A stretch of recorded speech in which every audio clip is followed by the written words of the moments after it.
Une mise en garde.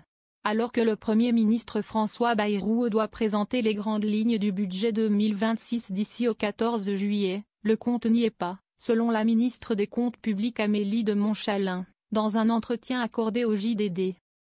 Elle appelle ainsi à des mesures de réduction des dépenses et veut revoir la tendance de la hausse du nombre de fonctionnaires, notamment en prônant une réorganisation massive de l'État, pour plus d'efficacité et plus de lisibilité.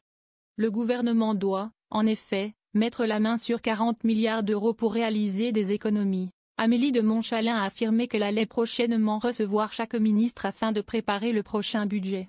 L'objectif est que les propositions qu'ils me feront à ce moment-là soient sincères, responsables, crédibles et tout simplement à la hauteur de l'enjeu.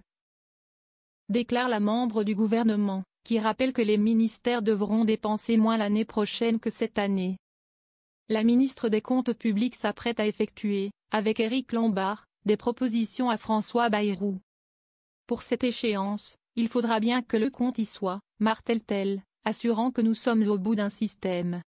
Nous allons demander, ministère par ministère, à revoir les besoins de recrutement d'une part et les revalorisations salariales d'autre part, énonce la ministre.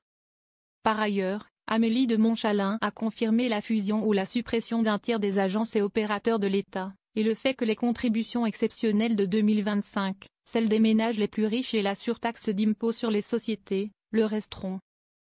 Elle a de nouveau évoqué la volonté de l'exécutif d'avoir moins de niches fiscales, et des impôts moins élevés pour tout le monde.